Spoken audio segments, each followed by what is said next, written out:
I'm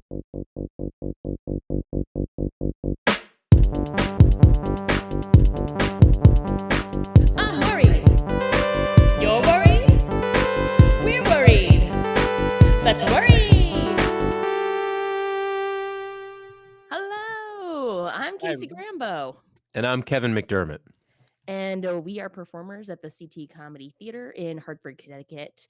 While our physical theater is shut down due to the pandemic, we're excited to bring our show, Little Worry, Big Worry, to you in this digital space. On each episode of Little Worry, Big Worry, we are joined by a very funny guest to talk about what we're worried about, the silly little things, and then some bigger personal fears.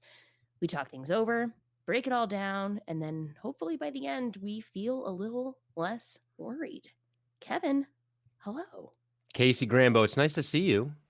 It's good to see you too. It's been a minute. It has been a minute. Yeah. Mm-hmm. You've been well? Yeah, I've been, pandemic good, as they say. Yeah. It's that kind of special time of the year where everything is changing at a rapid pace. Schools It is wrapping spring up. has sprung. It has Spring sprung has here in sprung. Connecticut. Have you been to Elizabeth Park? I sure have. Oh boy. I took a walk during the workday. Bad, but also good. How do I judge my actions? Um, and we saw the tulips per your recommendation, Yes. and not only did I enjoy the tulips, my dog enjoyed the tulips. He didn't eat Oh. them or anything, Mhm. but it was a lovely time. People were admiring the dog. I Were they admiring the dog while he admired the flowers? Because that's think quite something. pretty engaged Yeah. in, just the general, you know, movement of what was going on. There Yeah. was a lot of people there that day. There were volunteers, there were people just enjoying the flowers, taking pictures of themselves in front of the flowers, and I was like, this is so nice. So thanks for the recommendation. I mean, tulips are everywhere, but they are Yeah. in high concentration, in Elizabeth Park this time of And I year. just to provide some context, people may think that they've tuned into the Tulip Hour with Casey and Kevin, which is our show. It actually airs on Sunday. That's not what this is. This isn't what this is. Turn this off Tune and go to our other Go to podcast, our Tulip. Tulip Appreciation podcast. It's a huge, the Tulip Hour. But in Elizabeth Park, Hartford's very own, incredible park. Every year they have a planting of tulips that are enormous and extensive and beautifully planned, and the colors are extraordinary. I recommended it on our last podcast. And Yeah, Casey, and I'm glad you enjoyed it. yeah, And and the champ enjoyed it too. yeah, and I'm growing up a little, I think. I had a pretty basic experience. Like I was a pretty basic tulip girl, and now, I'm really starting to appreciate those tulips of all shapes and sizes and colors. They're More beautiful. More adult, more adult themed adult tulips themed there. tulips. Yeah. Yeah, all right. Um, Okay. Kevin, I recommended I didn't recommend a book, but instead recommended a New York Times article to you. Yes, yes. Um, what'd you think? I loved it. The main, kind of theme, it touches my soul of Mhm. thrift, of, economy, of, not being cheap, but of being frugal, Mhm. and, also of, like, not accepting planned obsolescence of, like, objects. I Exactly. loved it. I loved it. Fixing things, and during the pandemic, this huge kind of desire to around your house improve, and I think starting with, like, maintaining things, and that touches me very deeply. I love it. Yeah, maintenance, the thing as I got deeper into the book, and I will bring it to you, because I do think it's something you will like, and as you get deeper into it, and not to get like, too intensely philosophical or political, but I really think that it speaks to this interesting idea of maintenance as value, and that Mhm. there's an inherent kind of lack of value placed on maintenance and service Yeah. in jobs like women in the home or people doing maintenance jobs. And I was like, whoa, that is so true. And didn't think about how there is just like, not only is it like that what we're making, we're not valuing by like how we're making it and we're misvaluing it, but we're also like not valuing maintaining it. And it's just like, Yeah. woo. But there's hope.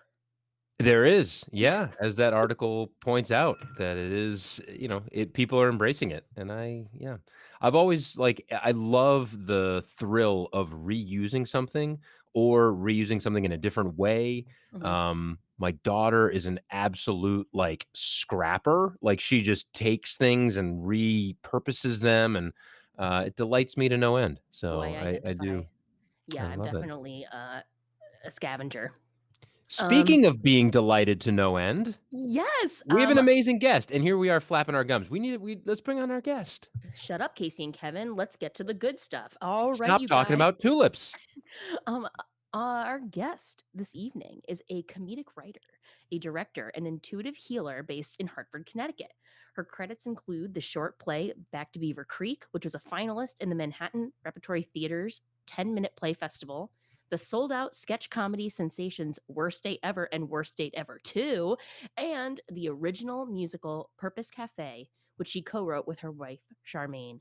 These days, Tianna is ignoring the book that she is supposed to be writing by finding new teen dramas to watch instead. Please welcome, as previously mentioned a little bit, Tianna Glass-Tripp! Yeah. Yay! Yes. Hi! Tiana, welcome. Amazing. Thanks. Glad to be here. Teen dramas. I didn't realize this was a passion. Can you talk a little You bit about why know, you love it? it just started as a passion. Mhm. Last year, I got really into like teen books, and I think teen dramas just kind of followed you. The stakes are really high with teens, so they start out being like, oh, this boy broke up with me and it's the end of the world. Also, teen murder dramas, like that's a subdrama genre of the whole teen world spectrum, like teens being murdered or being involved with murder. Very common in a Again, horror movie. I mean, the teens are always the first to go. So are teens are the you, first to go. Tiana, are these modern day kind of analogs of 90210 or Dawson's Creek kind of thing and just modern ones? Yeah, some of them are like one was a girl who her father died and then she lost the ability to walk. And that one was actually a comedy, believe it or not. Yeah. Hilarious setup. What are you gonna do? Hilarious.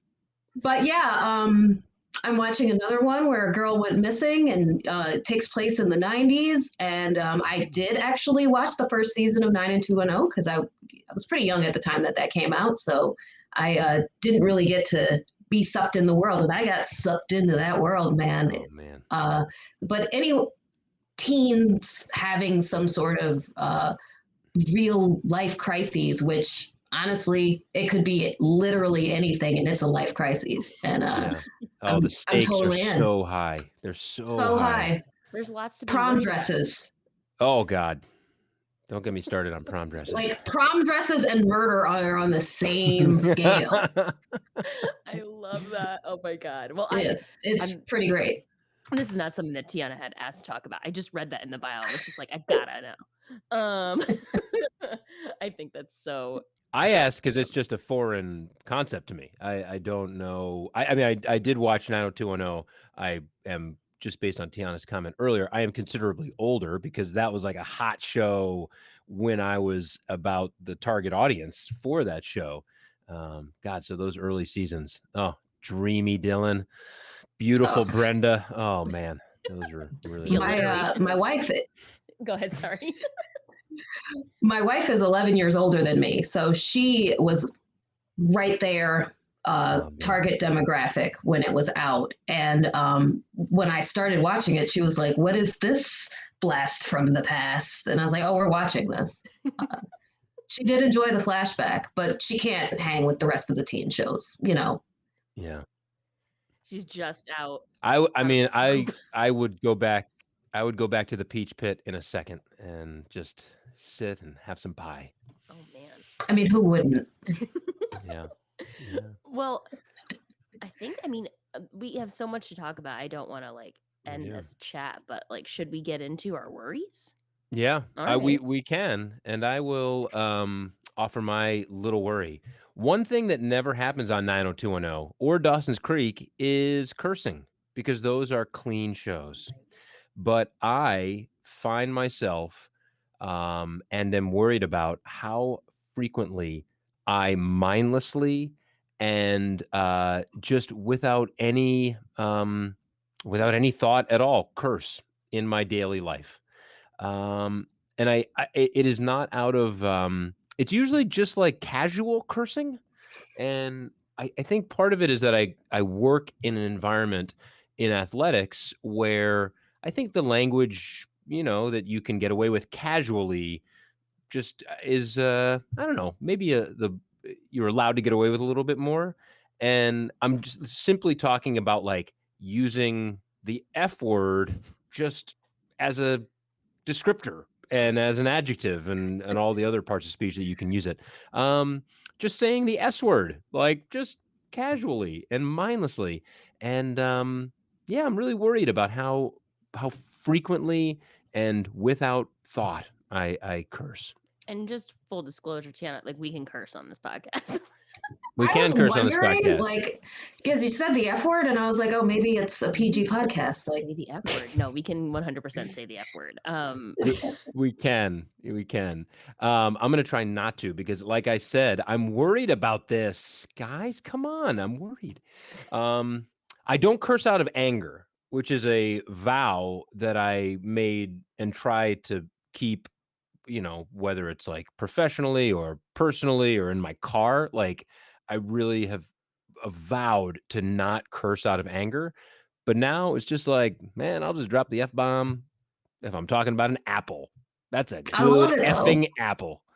I don't know. Man, I don't think it's that bad, but I'm worried that I do it so freely and so kind of thoughtlessly.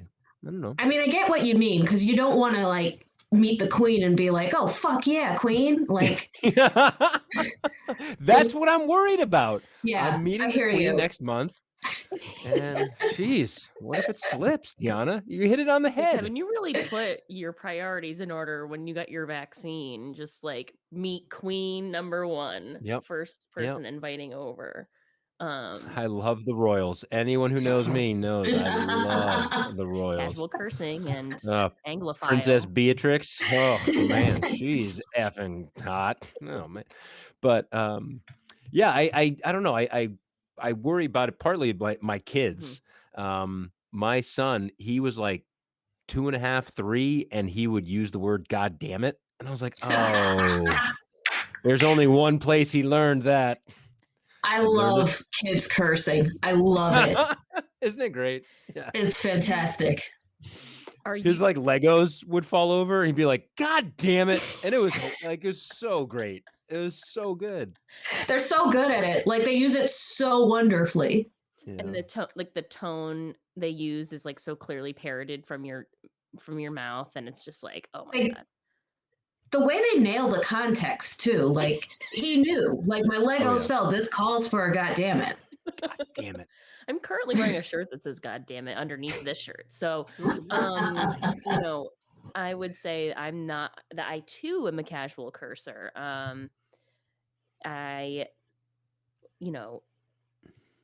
definitely I guess I get myself into trouble a little bit though. Like, professionally, you can't your work, you couldn't curse like it's just definitely not casual. professional to do so. Like there have been occasions where I'm like, for lack of a better word, like this is kind of shitty. Like, Yeah. I've said things like this.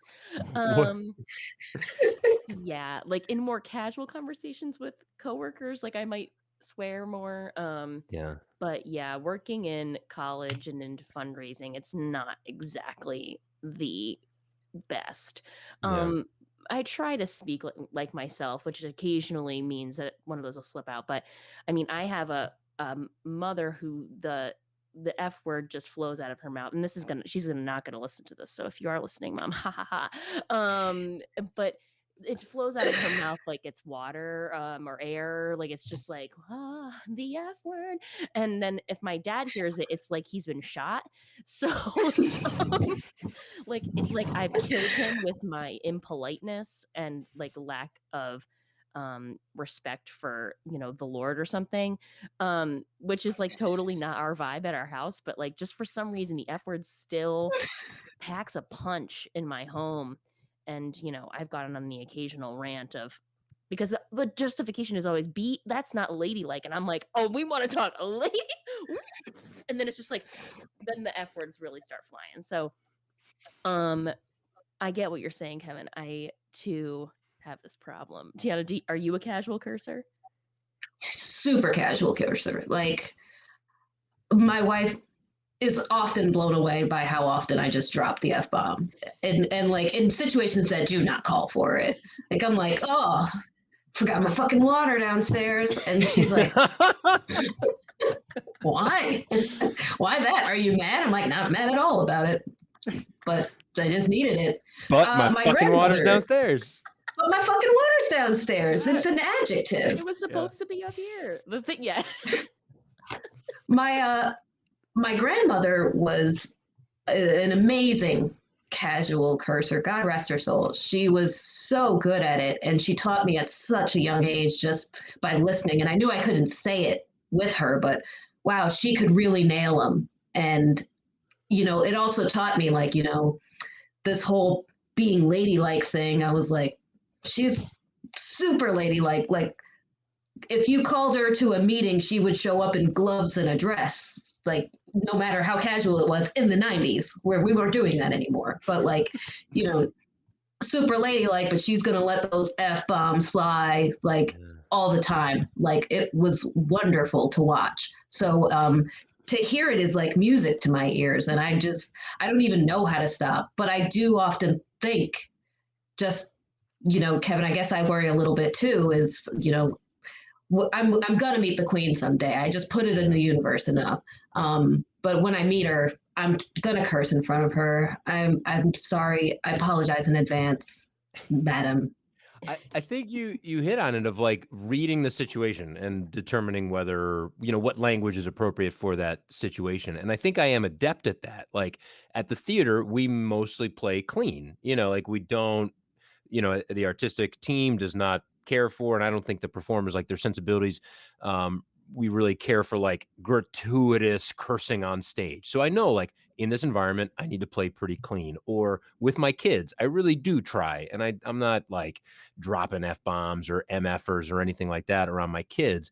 But like if I don't know, like around my team or with my friends, I curse like Casey, as you described it, just like flowing water, just like it is. So anyway, I worry that maybe I won't read a situation correctly and will curse and will really offend somebody or will really get something wrong. I had a moment in high school where just because I think cursing is like, it's a broad spectrum, especially, I mean, some people would consider Jesus Christ as a curse. My mom. And yeah, and my my use of Jesus as an expletive and like how religious my family was kind of like the same. Like, it was like, now one just kind of fell away, and just the yelling Jesus just stayed behind. And somebody hit this like incredible shot like during a basketball practice, and I exclaimed, "Oh, Jesus Christ!" Like, that was a really good shot. And the coach made me run for saying it. Oh wow. And I was furious. I was so pissed. I was like, I can't was like, first of all, I was not using it in a way that was like negative. I was like, and second of all, this is a public school, you absolute turd. Fuck you. Like, I can say Jesus Christ however I fucking want. And you were using it in the sense of a miracle. Yeah, but it was a legitimate miracle. Yeah, thank you for acknowledging that, because this shot was a miracle. It came from someone I was like, what? It happened in a way that was like, excuse me? So I shouted, Jesus Christ. But, And your coach didn't recognize the religious wonder that you were expressing using that? No. He sounds like a turd, which is it's not really a curse word, but that's a great word. I do. Yeah, turd is something that also flows out of my mouth. Yeah. You wouldn't want your kids to use it, but it is a good one. Yeah, it's really good. It's Yeah. a good one. Sorry, I'm like scooting around here. One kind of final concern or related element to it is that I mentioned that I try and really have been successful in not cursing out of anger, because I used to do that a lot. Like bad temper would like get out of control of my emotions and would like swear in anger when I was like really worked up, and I was like, that is just shitty. Like that is just not okay, or not, it doesn't align with like my priorities or my values. And so I'm like, all right, so I've kind of eliminated that element of it. What is so like tempting or so appealing about having curse words just be a part of my regular vocabulary? And they are fun and they are descriptive and they do kind of unite you in a way, and connect you to your fellow conversant, I guess, in that sense. But yeah, I don't know. I don't know if I want to. I also, I'm not worried enough that I want to try to eliminate it, because I do like cursing, just as you both have kind of expressed. I'm gonna say I've something heard weird. Oh, go ahead, too. Tianna. Go ahead. Oh, sorry. So I've heard that like when you're angry and you say a curse word, it like releases something in your brain, Oh, like I don't know if it's dopamine, but let's say it's dopamine Yeah. that like calms you and it's like soothing you of some of the anger. okay. So And maybe pain when too, you're right? saying it, yeah, like they found that people, if they asked them how they felt after they cursed, pain wise, it would register Mm. lower on the scale of pain than the people who did not curse after they got hurt. So I should So lose maybe my when you're shit more. experiencing joy, Yeah. I mean, you could. Just lose my shit more, blow my fucking top a lot more. No, I like that idea of like cathartic. That's super interesting, Tianna. To Had add never to heard that. this too, and sorry, I'm like chitter chattering over people. Apologies. The I think the expletives also kind of they exclaim the unexclaimable. Like if something feels like are like it's very much like a are you serious kind of moment, or I can't believe it. And I before the pandemic happened, I feel like I was much more prone to uh I was very easily like brought all the way up to 100 of like I can't believe this. Like I was very easily like brought like all the way to the top. Um and I think expletives and curses are great for that.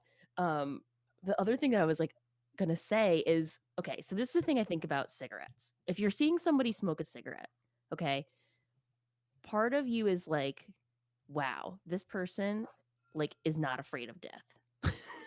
And Mhm. I feel like cursing is like a little bit like a verbal cigarette. It's like you're not afraid to like dabble in the dangerous. Do you Ooh. know what I mean? Oh Like yeah. it's kind I of like like that. you know what I mean? I feel and to me I'm like I'm not afraid. Like um obviously it's like the most benign version of that. But No, no, no. I like where you're going with this, Casey. I am a rebel for very much casual cursing. Ooh. 100%. So 100%. not only Tiana justifies the catharsis of it, and this is a wonderful We're to painting share. this with beautiful colors of, you know. It's gorgeous. I'm loving this verbal cigarette thing. I I'm just gonna realize step it's out so and take a weird. few drags, guys. Excuse me for 1 second. Fuck, shit, fuck. Oh yeah. Oh God, I just lit one up and feel pretty good now. Oh, I love Damn it. it. Well, that was great, Kevin. I haven't really talked about that, you know, in a group before. It's mostly just swearing. I haven't Feels had time. goddamn good to get it off my chest. And you two motherfuckers really helped me out a lot. Rude. So rude. Well, Tiana, I'm very excited to hear about what your little worry is. Oh, sure. So, my little worry is that I'm worried that I sound more excited than I really am because I tend to use a lot of exclamation points, um, text messages, emails, whatever you got. If I'm writing it down and I'm sending it to another person, we're hitting that number one button. You want it to be loud. My response. loud, expressive, like, and you can probably tell a little bit of my personality, but I'm kind of a human exclamation point. But like sometimes I'm not really feeling that way, but like it'll be like, hey, do you want to file the report for me today? And I'm like, yes, great. And I'm like, I'm not that excited. I don't want to do that report. I hate everything about that. That is so I don't know if it's just that I want to seem agreeable. I think I want my human exclamation point personality to translate to email. Like, I want people to know, like, I'm not being grumpy about this, but at the same time, I'm not as excited as this exclamation. We need something in between, like something that shows, like, I'm not angry. And I know some people might be listening and thinking, like, that's called a period. But We have a lot of grammarians who tune in to Little Words Big That's Words. not grammarian hour. That's on Thursday. That's our Thursday podcast. That's our Thursday podcast. Yeah. Yeah, I'll be a guest on that one too, because I got thoughts about the interrobang. Yeah. But Tianna, which is another great one. I bring a lot of part of it is like a little bit of formality, but also a lot of it I do try to bring some juice to my emails. Like I always hit up like a good morning, Mr. Or good morning, Emily, and like try to give a little salutation. My sign-offs, a lot of the time it's a thank you with an exclamation point. And it's just like, oh, good. I try to throw in those pleases, throw in those thank yous, like give a little bit of polite tone. And I think it's just like, a little bit of sugar helps grease the wheels. That is not a saying, but I think it should be. But it's like you catch a lot more flies with honey than you do with vinegar. That's more of an actual idiom. So that is. Heard that one. Is that part of it for you, of like this will kind of bring some energy to another person or uplift them a little bit? Or yeah, I mean, I will say I was the class clown in high school. I try to be like, if they were giving out superlatives at day jobs, I would want the class clown trophy. So with that, like, I'll try to slip a few jokes in an email that is not jokey. Like, I will totally email the board and give them a rundown of my day in a joking way, and everybody seems to respond positively. Nice. I have not met any backlash about it, but I also wonder, like, do they think like I am intoxicated in some way? Because I also know they know I didn't ask her something good. This was not fun when I asked her. This could read as super polite or shit-faced. Yes. It's 10 a.m. I know you don't want to do this task. And I'm like, got it. Oh, she's high on life or high on vodka. Something. It's literally such an art form to like, because all the things that you guys are talking about are things. Grammarian hour Thursday. Are constantly playing in my head when I'm like emailing people, because it's like a real balance of like, a professional tone / like you don't want to sound grouchy. That might be some serious like women in the workplace vibes that Tianna and I might get if we're like, sure. It's like that might sound like we're mad or bitches in general or something, which is not the vibe I really want, even if it's not what I was actually giving off.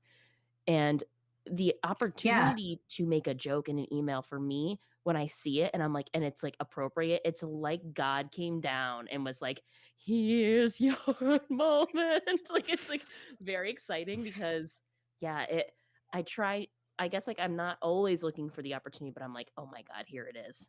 This is the one. This is my email I get to be funny on. Yeah. Speaking of making a joke in the office, and I just have to share this joke because it was like you said, it just landed.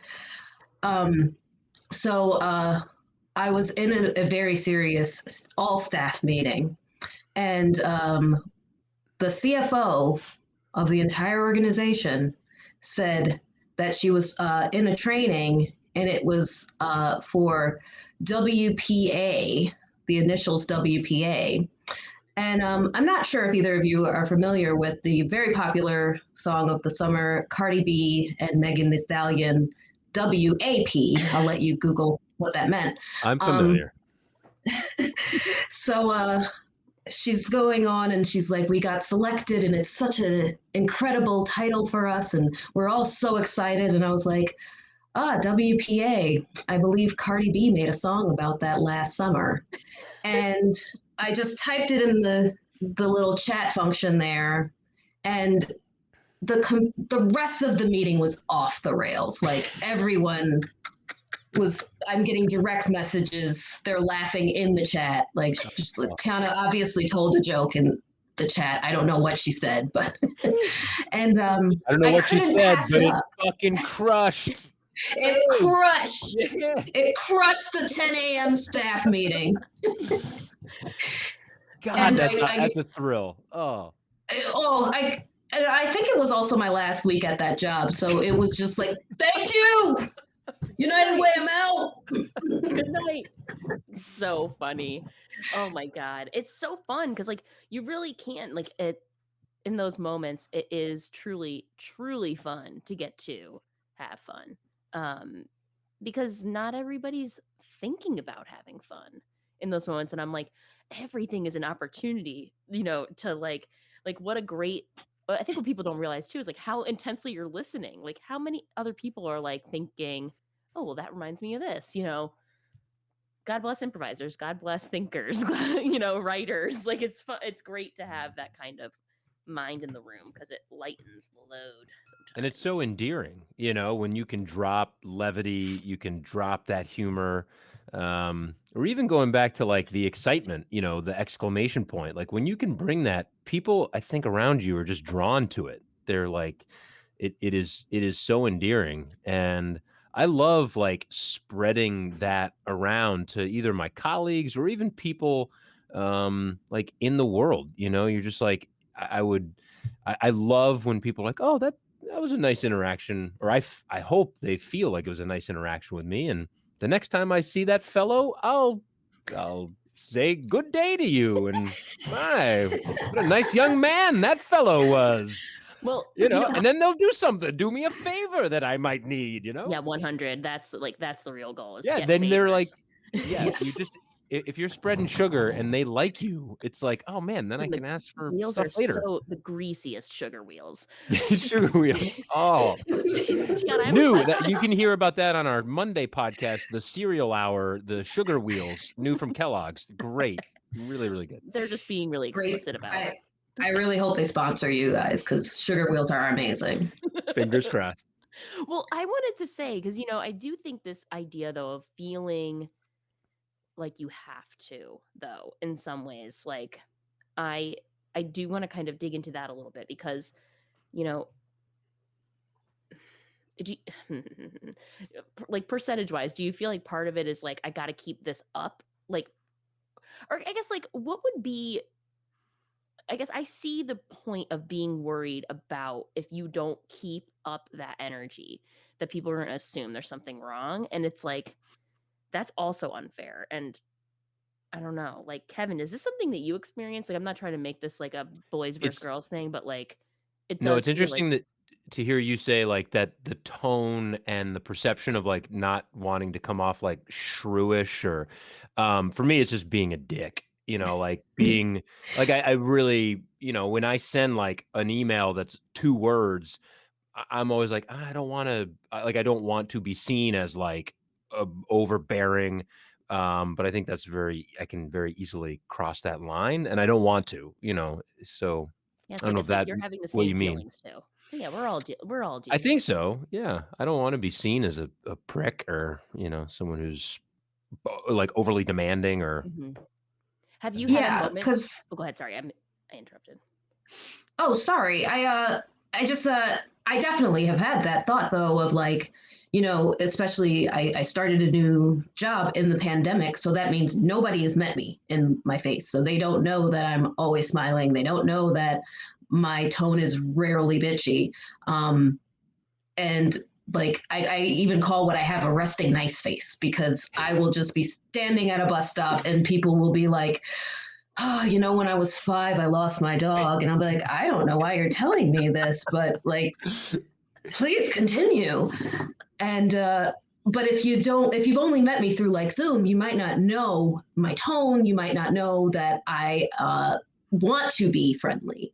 And it is a genuine desire of mine to be seen as friendly and to be seen as a person that people can depend on. So I do think part of that is like the overuse of exclamations and like making sure my emails aren't just like one word and a period. I do think there is something conscious behind that. I don't know if I would say I mean, I guess I would say it's unfair, because there's definitely days where I've been like, I don't really have it in me today. And luckily, I haven't had anyone think I was mad. It's more like I've had people come up to me and be like, what's the matter? Is everything okay? Checking in on me because they're worried I'm sad. I'm glad that's the reaction and not just like the shittier version of the answer. But I don't think people have ever seen me mad, so they don't even know what that looks like. Like, I've never seen you mad, and that's impressive. It doesn't look very good, so I try not to do it. I am grateful then. I'm grateful. And you do radiate an energy, and it's like, I think everyone does, and it's like yours is positive. Yours is like glowing, and it's like, all right, that's, I think, like moths, people are attracted to that in a very positive way. So I don't know. I that's not natural for me. It's like beautiful to hear you describe kind of your self-understanding. I'm like, oh, that's not me. But like, I think there's a part of me that is like that. But I do want to project more of that because I think it's attractive and I think it's like very desirable to be like, oh, that person is like giving off good, and Kevin and I started this podcast to try to learn how to be more attractive and desirable. So. That's right. This is good info. Taking notes that is great. on my end. You're both fantastic entertainers and wonderful conversationalists. So thank you. You've already got that part in the bag. And we're going to try to use more exclamation points, Casey. Yeah. Do it. This entire description for this episode is Join me. Exclamation points on every single thing. So. Exclamation points, warning, explicit content. Exactly. 100%. 100%. That's so fabulous. It's like a rap album in the 90s.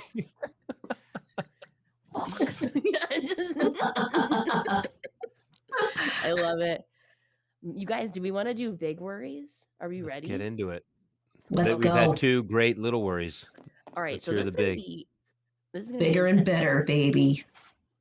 All right, bigger and better. You guys, I'm going to do our little worry here, and I'm worried that I did not realize until this year how much I derived my self-worth from external validation.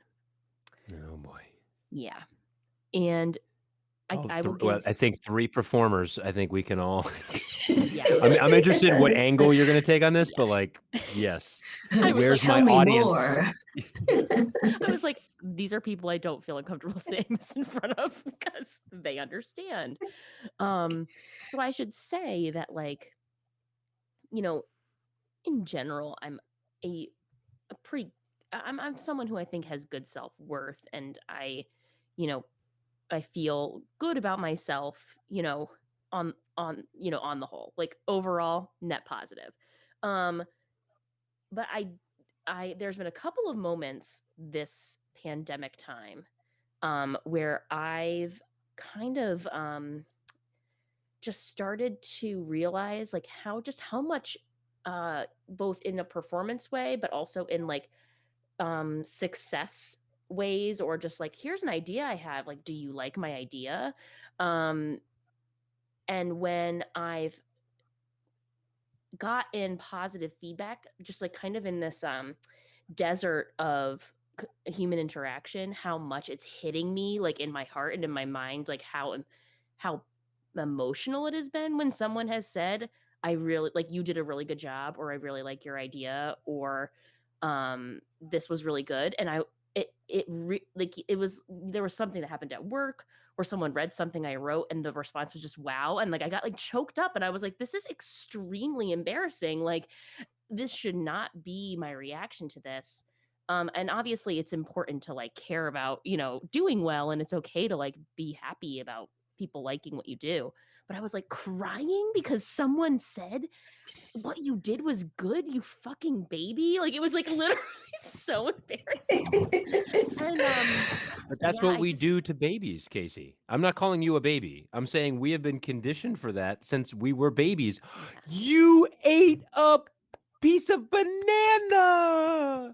Like we like from when we are babies, it's like external validation is like our I mean, I'm not a developmental psychologist, but like that's what we're driving towards, right? Or Yeah, I don't know. and I Like will say, I think I walked around with my head held a little higher, and, no, like oh, I perform like weekly, and this I have a skill that I do, and people like watching me do the thing that I do, and that was kind of like not something that I literally don't think I've ever said that out loud. I've never been like walking around being saying that, but I knew it about myself, and I knew that I liked that about myself, and it felt like a strong foundation of confidence to stand on. And it's not that I feel like I've necessarily like lost that, or if that people don't think that, but I'm like, wow, not having that like kind of like constant affirmation, it's been a little the cracks and it's been a little wobbly, to the point where I'm crying because I get like a good note at work because I just desperately needed a good note, which is like what the unfortunately it was to no one's face, thank God. Remote work, it was like I read an email and like cried alone in my house, and my cat was like, you okay, dude? uh, but I'm gonna stop talking now and hear what you guys think because I'm very interested. I mean, similarly, I thought about starting a podcast because I was like, people need to hear what I have to say, and then they have to comment on it and tell me I was good. And like, that was literally my basis for it. Like, I was like, what is something that I could say to people that they would tell me I said a good thing? And I kind of had to sit with that for a while where I was just like, why do I want this validation from people? But I also have not created anything in a year, and nothing I've written has gone to stage, and I haven't had that release of like artistic work that I've done. Even just like, I think I have a fairly attractive face, and when I go out in public, people tell me my face is attractive, and that has not happened for an entire year. And I did not realize that it meant so much to me that people would sometimes tell me my face was attractive.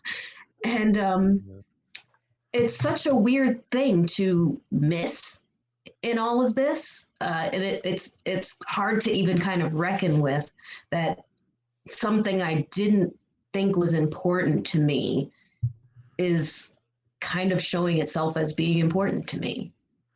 I too didn't think I needed the validation of like other people, like maybe a little bit, but um, I sent a review of something somewhere, something that I just fired off, and I sent it to someone, and they said, "This is great," and I was like, "This is great." I'm like, calm down. It was a Yelp review, but it meant a lot.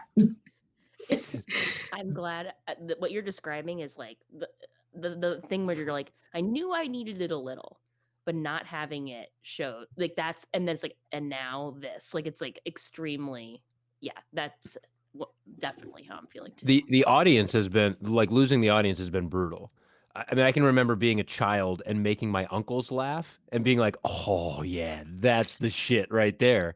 So then, like, in all of our different ways, like you seek every opportunity, whether it's theater or comedy or stand up or sketch or whatever, to like be in front of an audience and like hopefully make them feel what you want them to feel and get that validation. So like during the pandemic, we have a family Zoom, like my family Zoom, and my wife very appropriately makes fun of me for like family Zoom, aka the Kevin show, because I've like turned it into my fucking like, like, hey, like I got a new bit, guys. Hang on a second for my mom and my sisters, or shit.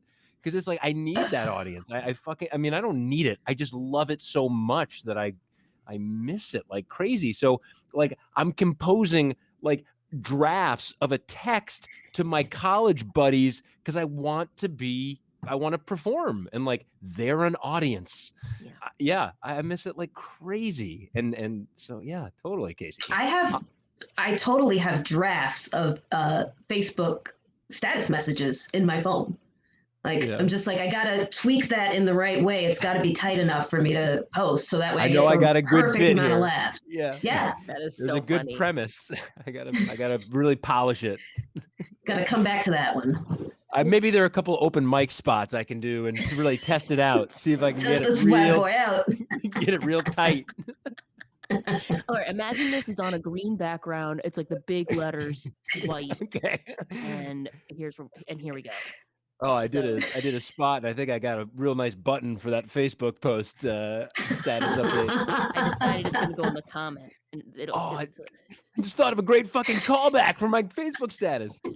dude. Yeah, I'm thinking the exact same way, like all the time. It's so crazy. All the time. And it's really interesting is like, I didn't think about, okay, so this is going to sound weird too, but obviously, like, there is everyone, of course, should, reach a point, if you did reach a point where you're like, wow, like truly I can validate myself and I am confident and I am here, like, and, not that I don't need anybody else's validation, but like, or not that I don't want it, but rather, it doesn't actually, send me on kind of like a little bit of like, I feel a little lost at sea in a way, like that. And I become more sensitive of like, if I do I'm doing something wrong in this context of like not having like an intersectional validation like thing going on where it's like my family's telling me I'm good and an audience on Saturday told me I'm good, and I told myself I'm good on one day and then my boss told me I was bad, but I've got 3 out of 4, so that one you not as good doesn't like hit as hard. But Casey, tell me if yeah, I'm way off base here. It sounds like you have like an internalized baseline of validation that's very positive and healthy and balanced. I've been It's fortunate my parents did that. Yeah, and I feel the same way of like my internal validation. I feel very blessed that I'm relatively balanced and feel good. It's the supplementary external validation that I like miss like a junkie misses heroin, I think.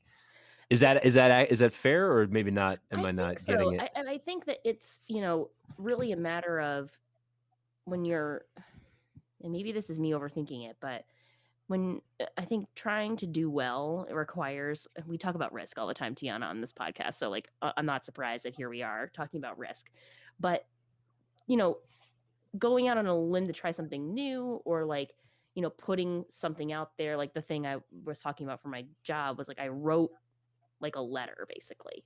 And it was my own, like I got some feedback, but like I really did frame it in like my own way, and getting positive feedback on it was like earth shatteringly positive, because I was like, wow, like I really put myself out there and I got great feedback and that felt amazing. But like the same thing happens and it's like not positive, not that it's like, and I think I've learned over, my, how long have I been working? Like I'm almost been working professionally for a decade, after college. Like it's taken like a decade to be like, do not be upset if something is not right or this. And I don't get upset, but because of the, I think now I'm just like, whoa, like kind of in like the void, the lost at sea of like, I don't have, I don't feel as grounded in my self-confidence, so that my risking and my I don't know, like my reaching is not as encouraged in myself. Casey, I don't know about you, but are you getting?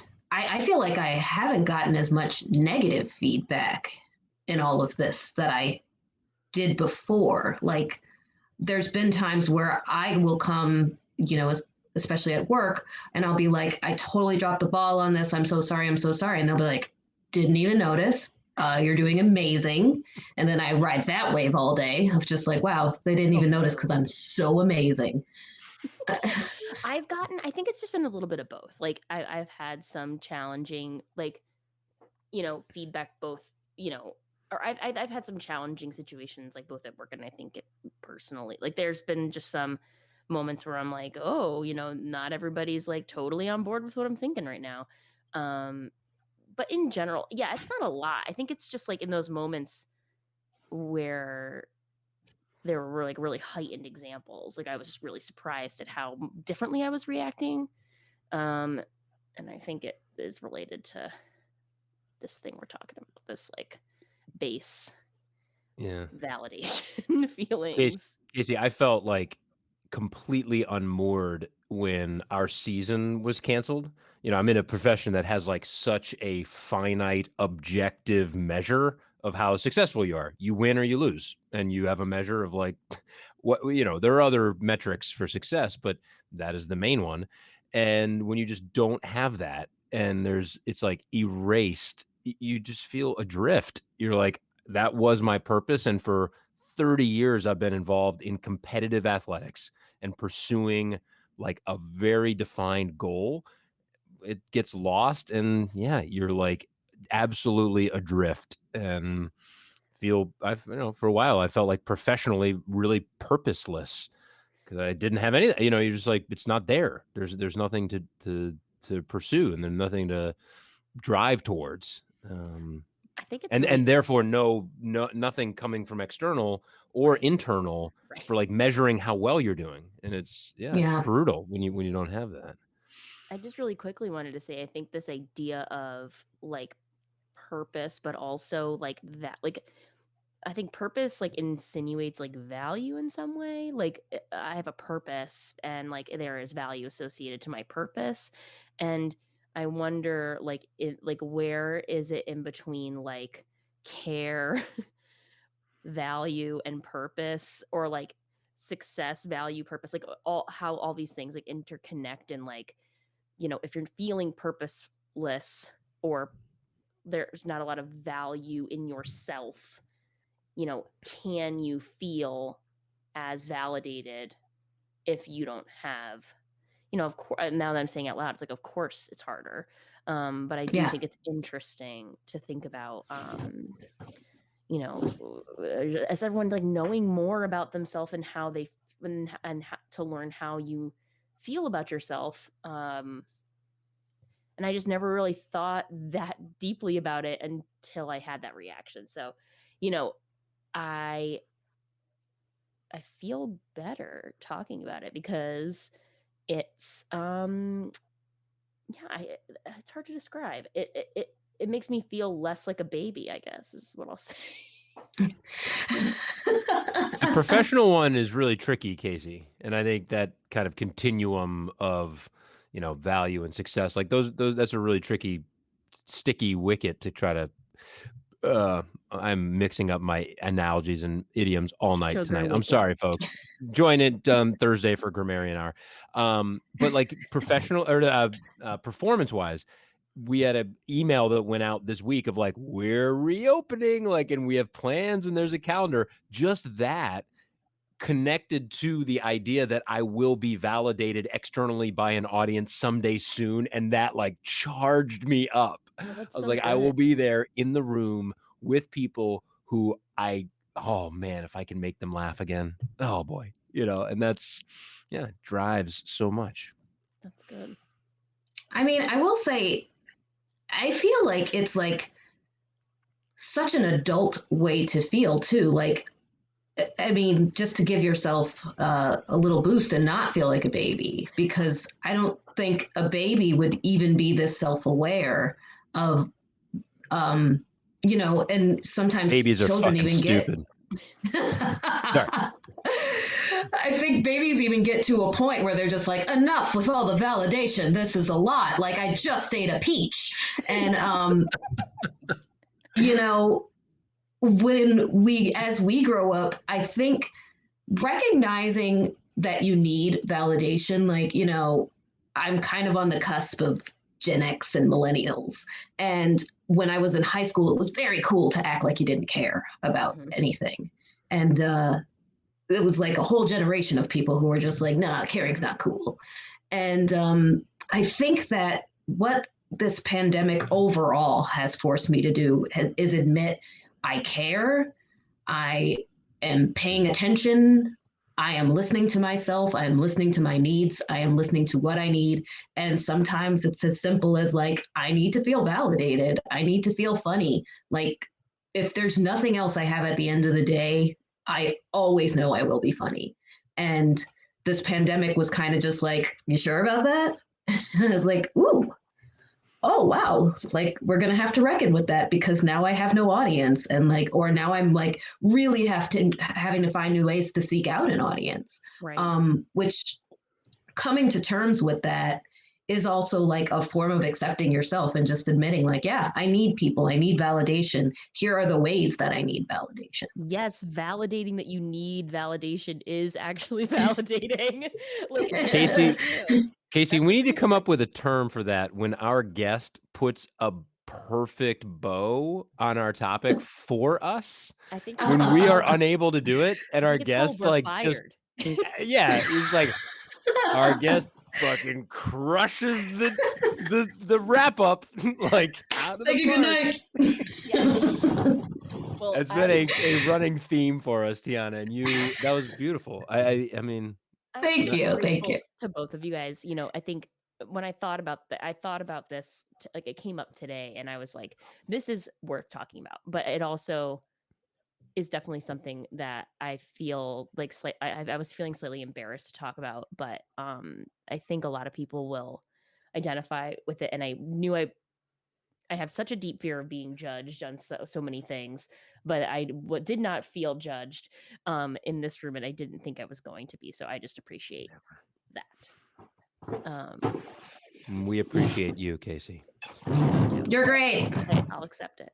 We also appreciate our guest, as I said, putting the perfect bow on it. And also, Tianna, we appreciate you offering our final topic of the night, your big worry.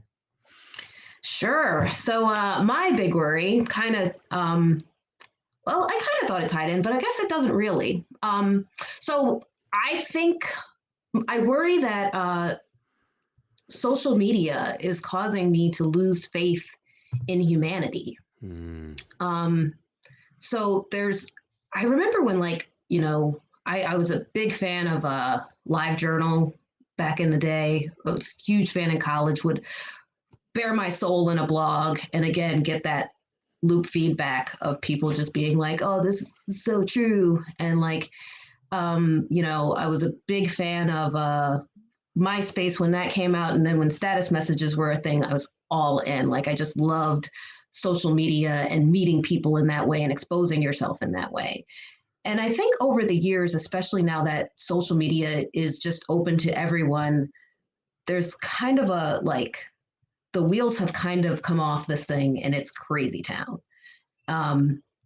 Things are just heightened in a way that, I go through my memories every day and see what I've posted in social media. And I had a post that I won't even talk about. I had to delete it. It would not fly today at all. But everybody was in the room with it because they knew me and they knew me as a person. So because they knew me, everybody was just like, yeah, I'm totally here with you and I'm going to join in and we're going to ramp this thing up. And it was like everyone was in on this bit. And I loved reading the responses and I loved watching everybody just be measured and, laughing and having a good time, where I was just like, even with a topic that wasn't as incendiary today, no one like some people I feel like just come on a status message just to be anti what you're saying. And it starts to make me think like, are we just all angry? Like, is there just a simmering anger that's running as an undercurrent on society? Like, should I feel as unsafe as I feel online? Like, should I tuck into a cocoon and hide myself? I'm currently I read a book about digital minimalism, because at the same time I'm worried about social media uh, ruining my faith in humanity, I'm also giving way, way, way too much time to it. Um, and as I'm on this detox, I still miss some of the toxic things about social media and like how I get that feedback and how quickly that feedback comes. And, you know, for every bad comment, there's 10 amazing good ones. So um, I don't know. I'm just kind of tired of feeling scared of that I'm going to say the wrong thing because that's even transferred to my real life Mm. and in person life. Um, Tianna, I am terrified of social media, and I don't engage much at all. I don't have Instagram. I've never been on Twitter. I have a Facebook, but I'm not active on it. And for a lot of the reasons that you touch on, like it's a environment that I'm utterly unfamiliar with and like terrified of engaging because it's so foreign to me. Um, and I don't want to engage with angry people or irrational or just trolls or firebomb throwing people who just want to upset others. I'm like, I would rather go out in Hartford and my community and be like on the ground. But I say that recognizing that it is a critically important forum that has tremendous value, but also has, for me, this terrifying element to it of like, I'm not sure how to engage productively in this space. So I never have, which is very yeah. probably not healthy that way either. Eh. I mean, I don't know. I think I mean, I love the people and the spaces that I love on social media. Like, and I will say Instagram, unless you're like a uber celebrity, I've seen it be mostly good, like just Mm. mostly good comments.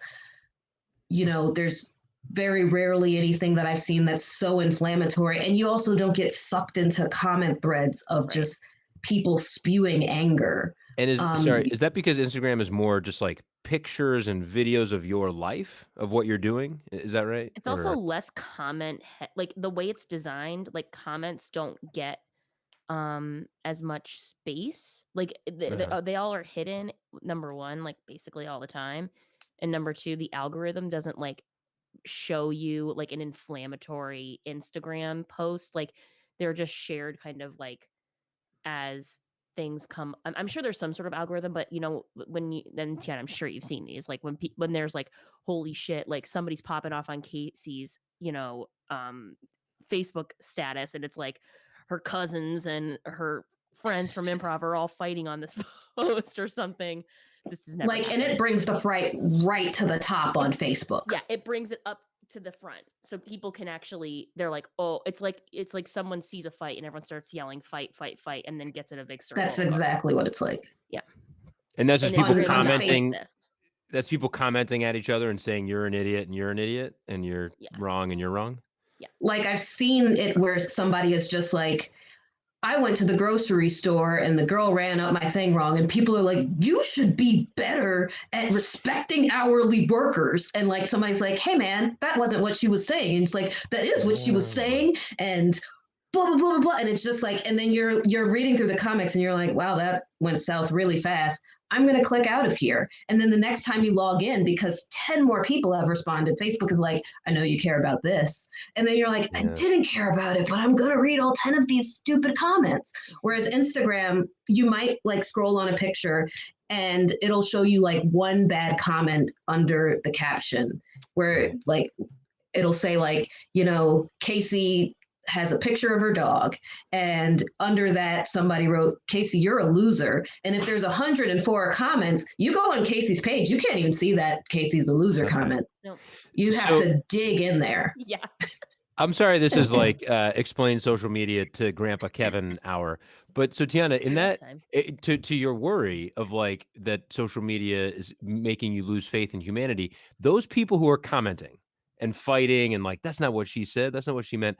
What do you think their motivation is? Like, or I mean, or can you even guess like what might they be trying to achieve? Is it just to fight and have their blood pressure high or what? Like, I sometimes wonder if that's the case because, so, I'll be honest, a couple of weeks ago, I had, it was really tough racially in this Yeah. country, as it tends to be. And, people were kind of, my friends were great and glorious and very supportive of what was going on. And in some comments, people were like, well, not to be a devil's advocate, but let's get all the facts. And he was no angel type of thing on a mm, story. And, I'm reading the comments of these friends of theirs where my friends are making posts that are just like, a light went out today. I am so sad. And, other people are playing devil's advocate. And that's where I'm just like, why? Why did you have to? Did we need another devil's advocate? Is this, are we in the market for this kind of talk? Are we, and that's just one example of things that people do on the internet that I just don't understand why. I just don't understand why you have to offer an alternative viewpoint, especially when it's people who claim to be on the side of things Yeah. that they are. Sounds an awful lot like you don't agree with what I'm saying, but I see it a lot with women's issues where men will be like, you post something about sexual assault against women, and men are like, women get sexual assaulted too, and they lie. And I'm like, ugh, this is making me very afraid of men. so it's the like bullshit, well, actually kind of shit, being trying to be sanctimonious and higher. Okay. the thing that I was Yeah. also Because, That's oh, go all ahead. just shitty. Sorry. That's yeah. all. No, go ahead, Casey. The thing that I 100% agree. And the thing that you said about like someone complaining about, in the grocery store and then someone being like kind of like finding a problem, and part of me gets like in conversations that I've had about these kind of conversations, these difficult conversations about difficult things to talk about that often get brought up on social media, you know, part of it is sometimes like weird aggressive virtue signaling that like nobody asked for. Like I think that Nobody asked for. yeah, exactly. It's like, I mean, there's so many opportunities to virtue signal, but why are you coming up in here and making this shit up about this grocery worker? Like obviously there's lots of things to talk about, but like, yeah, why, what is, yeah, like, why are you doing this is a very good question, because it's the same question you'd ask to the virtue signaler as you would to the devil's advocate. Um, and they're neither Yeah. of them are good reasons to be doing the things that they're doing. I as I said, I don't have experience on social media, and I think this is connected, I hope. My kids went to the Jewish Community Center preschool program, and numerous times there were bomb threats called in to the JCC, so much so that it just kind of became routine. And I don't so the analog maybe to like commenters who are just looking to like throw a bomb into this argument, and like literally I was like, these people are calling in bomb threats to the JCC. Do they just want to sow chaos? Are they true anti-Semites? Like, is it actually a valid, like, we are going to plant a pipe bomb at the JCC? And trying to figure out their motivation. I don't know. I don't, whether even maybe this isn't even a value to the exploration of this, but like, what is the intent? What's the purpose, of cultivating so much anger? I mean, Is the it just to internet's for sow, trolls, right? yeah, And just to Tiana, sow sorry, I'm chaos? seeing that your screen is all fuzzy and I'm working on fixing it. Oh, okay. I'm like, We did can I, still did we can my, still hear you perfectly though. So good. from the Okay. podcast angle. Yeah. But I was just gonna say, I just was saying, like, the trolls are real. And is that, Tiana, to your worry, part of the losing faith in humanity, that people are such trolls? Absolutely. I mean, I think growing up with the internet, we got our first computer when I was like 8, and I think we got the internet on it, and I got in chat rooms when I was like 9 or 10. So, Same. but I was also way younger. Like most of the kids in my class did not have internet. Like we were the pioneers in the neighborhood. So I've been on the internet so long that when I was on, the internet was a very honest thing. having a conversation with somebody online, unless somebody was, they didn't call it catfishing in those days, but unless they were lying to you about their ASL, then you were having an honest conversation and you were getting really real with people that you might have never even met before. Yeah. So That that all kind of honest, yeah. changed. Yeah. But I'm always worried. I think when I see trolls, because I'm so used to that honest and earnest type of internet, I am always thinking, oh, this is how people really feel. Like, you're not just trolling me. This is how you actually are. And this is how you actually move through the world. And what I'm actually probably seeing when I see you in person is the facade. You are cutting to the core of like my anxiety about this. I think the anonymity, I mean, the darkest, most horrible things that are on the internet are on, the anonymous, picture, like photo board sites like 8chan and all that other crap. And like, that is how like the alt-right, like, bandied around Trump and like basically started their movement. Like, the internet is the place where all the worst people are. And at the same time, it is a beautiful, wonderful place to be funny and connect with people. And it sucks that it's just like the real world. I mean, let's be serious. It's the fucking world on the computer, except we don't get to be in the world. Ugh, you're 100% right. How is your detox, Tianna? What is it, and how has it been? How has it gone? So I started it. I was supposed to start it on May 1st, but I was so eager. I read a book and I was so eager that I was just like, I'm starting now. I'm starting today. So I started about probably a week ago. Cold a week and turkey? a half at this point. So what I do is I'm off Facebook entirely. I think I've checked in once just to get, I knew a Zoom room had sent out their location via Facebook, because that's the thing. People won't let you just completely disengage from Facebook. They're like, no, that's how I throw my parties. And I'm like, all right. So I knew I had to log in there to get that, but then I just literally got the link and left. I pieced out. And I saw my friend had a baby. That was it. When you disengage from Facebook, do you feel any like cognitive difference? Or I felt free immediately. I took it off my phone. I won't let myself access it on my phone. When I did find that link, I used my laptop to do it. And I was just like, that first night, my wife was like, you've talked to me more tonight than you have in like a year. Oh, wow. Because I just wasn't on my phone like mindlessly. And that's what it was. What I wanted to get rid of was the mindless scrolling, for those of you on the podcast, like the mindless scrolling of my fingers in the phone, and I'm barely even registering what I'm consuming. Yeah. And I found myself like, I keep track of my screen time using the Apple app. And I think the week before I did this, I clocked in at 9 hours a day on my phone.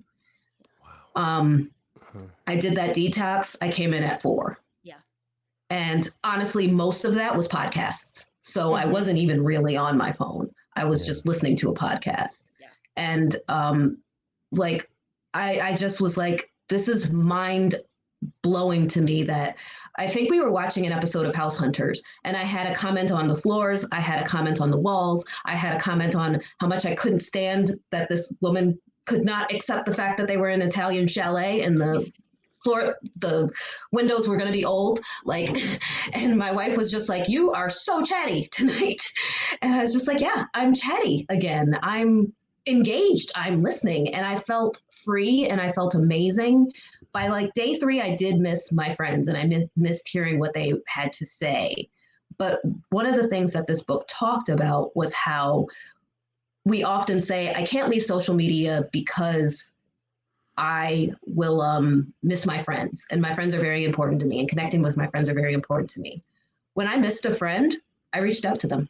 And in some cases, friends that I've never reached out to outside of social media. I was just like, I thought of you and I wanted you to know that. And it was very weird and it was very awkward. But I also was just like, but this is how life used to work. This is how life was. So one more question for explain social media to Grandpa Kevin. Facebook, I know you couldn't curate your feed to just show you your friends that you want to connect with, correct? You It kind of can, but okay. it also will work the algorithm Yeah. on you still. It'll Mhm. pump ads and pump news and pump other stuff at you. So you couldn't just be like, I just want to see these There's friends. also a lot of like Amazon style recommending of information to you as well. Like Yeah. we noticed, like Casey, we noticed you were on Tiana's page, and did you see that Tiana's like sister posted this thing? And I'm like not even friends with Tiana's sister. This is a made up thing. This didn't happen, but like uh uh, and it's like Tiana commented on her sister's thing. Don't you want to see that? And I'm like, not really, but maybe. And then it's like I all mean, of it is there. it was really bad for me in 2016. It started affecting my mental health being on Facebook. But it was also one of those things where I didn't know how to look away because friends and their family members um, were being exposed to me as like saying the most hateful things. Um, and it looked like it was looking to me like, wow, you really feel this way, or you support somebody who really feels this way. So it was tough for me to just even witness it. But um, I would try to look away. I would be like, okay, we're going to hide that friend from the timeline. I don't follow them anymore. And then sometimes Facebook would just be like, somebody commented on this. You should see it. And they like shove it in your face. And I'm like, I'm trying to get away from what is happening here. Like, even on the level of, I've had friends who went through breakups, and Facebook doesn't know you went through a breakup. And they'll be like, look at your boyfriend's hanging out with now. It's like, I am devastated. And you're showing me pictures of my ex-boyfriend. So It's such the a weird algorithm, yeah. Oh, sorry. It's so it weird that you can't it's control it. It controls you. Like it or does. that's like And You know, even when you try to control it, because people have told me before when I've talked about I really want to get off of Facebook, people have said like, no, you can control it. And I'm like, I promise you can't, because yeah. it'll also just find another way to get to you. right. It's always changing, it's always growing, and like I mean, everyone knows this, but like Kevin, for you not being on social media, like I mean, it's free. So like you don't have any control over it. You just get to use it how it uses you in the way Yeah. that it decides. So it's like kind of Well, Tiana, it's amazing that you are able to step away. You're able to go cold turkey and then able to like figure out through some self-reflection of like, well, how do I want to engage with it? And what are the real things that are valuable to me about this space? Because there are things of value, but they're hidden amongst just mud. I'm And worried about the second half of the question though. The losing faith in humanity part of the question. Well, and that part, why I'm doing the detox is that I want it to remind me that humanity doesn't only exist in Facebook. yeah, Because there's something that my friends and I say where we're always just like, Facebook isn't real. Like, when somebody doesn't tag you in something, like when somebody doesn't invite you to a party, like, and you look at the pictures and you see they're having so much fun without you, like, Facebook isn't real. So don't buy too much into that. On the other hand, Facebook is very real. Like, right. Facebook is a part of our society. If I was to unfriend somebody on Facebook for a comment I wouldn't like, they will approach me about it in a bar and be like, why did you do that?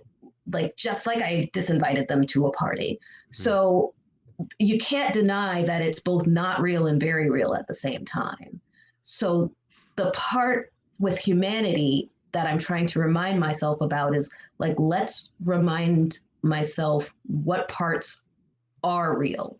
Like, yes, there are some scary men out there. I also don't date men, so I don't have to worry about them in that way. I can still worry about my friends who date men and what they think about like what some men think about them and their bodies and what they're doing with their bodies and what they're not doing with their bodies. Um, all I can hope is that we are all using our context clues and our, what we see and what is real and what is really in front of us, to weed out those terrible trolls that are on the internet that I feel like I'm seeing often, and I'm seeing them so often that I'm like, this is how men are. I don't want to get to that place where I'm thinking, this is how blank is. This is how blank are. Mm-hmm. And I will say the detox is helping with that. It's reminding me who people are and what they look like and how we interact with each other. And like, you know how you say all the time, oh, the kids are all right. Like, I really do feel like things are okay. Yeah. That almost like leads us into the summer of like, what is, we're recording this in early May. It's like, well, what will the next few months be like? Maybe people will be more outdoors and we can look at each other and see each other. And I don't know, that might build to more actual human interaction. Or as you talked about the advent of the internet and your engagement with it, more kind of honest or real type of interaction, as opposed to this Yep. like violent and loud presentational type of internet. Right. Even if it's not actually violent, like I do feel like people like will violently express how happy they are. Or we talked about this a Yes. little, you know what I mean? Like we talked about this a little bit in like other spaces, or other conversations about like, yeah, just like, how people present. And like sometimes it does feel like like aggressively positive, or like they talk about toxic positivity, like there's not a lot of realness. I think that maybe that's it, right? Facebook is real, but there's not a lot of realness or something. Like, do you know what I mean? Like people aren't being real, but We need to be more human exclamation points. Get them out there. Fill the world. Human exclamation points everywhere, people. I love it. I'm down for it. Oh, Tianna, thank you for sharing an amazing and deep. We got into that. That is a really important big worry. So thank you so much for that, and thank you for being our guest on this episode of Little Worry, Big Thank, Worry. thank you both so much. This was so much fun. Awesome. It I'm was so great to glad you had talk with fun. you. Stick around, please, for our next little bit of recommend something good. Casey, do you mind if I go Absolutely. first for recommending something good? I don't mind at all. We were just talking about the summer, getting out there. We opened the show with tulips. I'm going to close it with other things to do outdoors in Hartford, Yes. Hartford Athletic Soccer Club, Yeah. and the Hartford Yard Goats. I think people know about the Yard Goats. Amazing stadium. Tickets are on sale. Their home opener is next Wednesday. They're playing games at home, and the Yard Goats are amazing. Hartford Athletic, which plays in kind of the south end of Hartford, the refurbished Dillon Stadium. Amazing soccer club. Great sports in Hartford. If you want to feel like pride and connection pride. to Hartford, yes, to sports and to civic like Hartford, people go ape shit at Hartford Athletic. They Yard really Goats, do. it's rad. I love them. So I hope you and others, I know you go to the Yard Goats and get out there, but I have. do it, people. They're great. I have. And it's funny. I've really enjoyed, after high school I stopped doing as many like sports outings things. But when, the Yargoat Stadium and the athletic stadium opened, it was definitely a, hey dad, did you hear there's a place I can take you that isn't Hartford Stage? And he was like, what? So yeah, I really do enjoy those. So I will get out there, Kevin. I probably will find myself at the soccer game.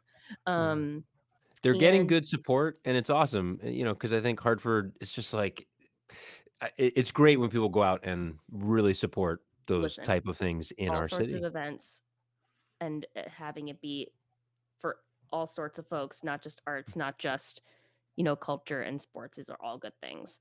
Yep. So my recommendation comes from a documentary I watched a couple weeks ago, that was recommended by Nate to me as he just like turned it on. He was like, "We're watching this," and I was like, "Okay." Which is my favorite kind of recommendation. It was Ava DuVernay's "This Is the Life," which was the documentary about the Good Life Cafe. So where lots of indie hip hop was happening, and I just felt like, I don't know. Have you seen it, Kevin? I don't know anything about it. This is Okay, the so first I know Ava about it. DuVernay is the director who's done like, I think she did A Wrinkle in Time, and then When Yeah. They See Us. Like, she's fabulous. Yeah. But but I think before movies was a musician and a rapper. And she performed at the Good Life Cafe. And the thing that I loved the most about it was that it really was like indicative of like what creativity, style, and community look like, and being alone in this pandemic, like seeing all these things kind of like meshing together, like with people gathering. I was just like, oh man, remember individual style? Like it was like just so nice, like both in like your artistic output, but like and in like personality and like clothes and all these things. I was just like, man, individual style, I creativity, love it. community. I miss it so much.